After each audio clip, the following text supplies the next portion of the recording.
Hey folks, everything new under the sun. Have I ever told you there might be war in 2024? The war of Gog-Magog is something I believe comes before the 7-year period, at least, the first instance of that in terms of dual fulfillment of that particular prophetic war.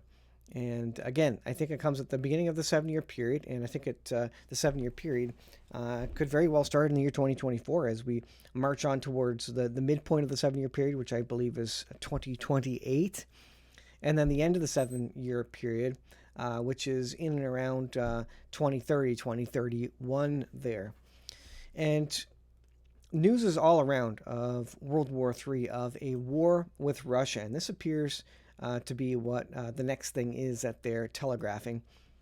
This is RT, and this is propaganda for Russia, but they're telegraphing basically that NATO believes there's going to be war in 20 years. Prepare for war with Russia, says NATO leader. U.S.-led NATO bloc must prepare for a major conflict with Russia, which would require mass mobilization of civilians, as well as rapid expansion of industrial output to sustain the war effort, says Dutch Admiral Rob Bauer, the chair of the NATO Military Committee. Now, note that Russia has been on a war footing. They have a war economy in progress. They've been creating munitions. All the resources have been garnered and coordinated to create weapons, ammunition for the war in Ukraine, the special military operation. They're also buying weapons and ammunition from Iran, North Korea, China. And so they are in full war mobilization effectively. They have the laws in order. They have the government in order, the martial law of sorts in order for that. And NATO, the West, we have not started anything, mainly because I think they don't want to worry the citizens. They don't want civil unrest. They don't want the citizens maybe voting against a war with Russia, maybe voting and getting leaders in place which would maybe come to the bargaining table with Russia. So they don't want us to really know that it's possible. And they're also not ready for it. So this is interesting. But so he's saying 20 years. We have to realize it's not a given that we are in peace, and that's why we are preparing for a conflict with Russia, he said. Not everything is going to be hunky-dory in the next 20 years. Now, if he's saying 20 years, you know that he's not going to let something loose and say, and they're not going to telegraph to Russia that, truly they don't think it's going to happen in 20 years. Of course, their intelligence community believes that it's going to happen prior to that. If they're saying 20 years, it's probably 15 years or 10 years. Well, he says you need to be able to fall back on your industrial base. Does North America, does the United States, does Canada have an industrial base? By no means do we have any significant industrial base. We sent all that over to China many, many years ago. We are a service-based industry and economy. So we're not ready for war in terms of an industrial base to build things on the scale that is required for World War III. So he says 20 years, you assume 15, 10 years. Look at this headline, though, right in the center there. Read more. NATO has 5 years to prepare for a war with Russia, a member state suggested. So if a NATO member state is suggesting 5 years, you got to know that, again, they're not going to let that out and say, you know what, we're getting ready for a war in 5 years. The intelligence then, if they're saying, if they've let it out and the mainstream media is reporting 5 years, you know that the intelligence services know it's going to be 4 years, 3 years, 2 years. Why?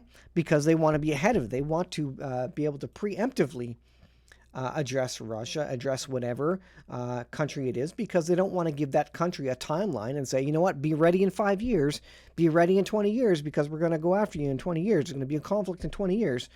No, they're going to put out a long date range to keep the enemy guessing, the so-called enemy guessing about when they might be ready. They need to be ready well before any timeline.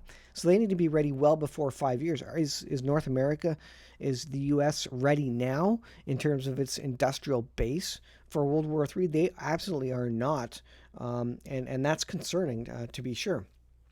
The other thing to figure is that if you were Russia and you're seeing, these estimates of 20 years, 10 years, 5 years before a significant conflict, you're going to look at that and you're going to know that their intelligence community, the NATO's intelligence community, is likely going to strike before that, because they want to strike with surprise, because that's a good way to head into World War III. And so Russia knows that, and they say, well, we need to strike with surprise even earlier than NATO strikes with surprise. So Russia's timeline is even shorter. You're talking 1 year, 2 years out at this point. And all nations in this day and age need to think about preemptive strikes. They're not going to sit back and wait for the other nation to bomb them. And they've been all changing their nuclear doctrines, by the way, to account for that. It used to be that it would only be a defensive strike or a retaliatory strike. Well, we will only use our nuclear weapons. Our doctrine says we will only pull the trigger if the enemy state hits us first, or if the bombs are in the air, whatever it may be. Note that the U.S. and Russia have both changed their nuclear doctrines to say that we will strike first in the event of significant escalation. And so because of that change, they're ready for the preemptive strike that I believe this information telegraphs. This is NATO saying, you know what, we got to tell the citizens something. The news has to say something. We can't tell them, that it's going to be sooner than later. So how about we tell them it's going to be later than sooner, right? The other thing to think about is that I don't think it's going to be nuclear weapons that are dropped. I think the preemptive strike is going to be a massive, massive, overwhelming cyber attack.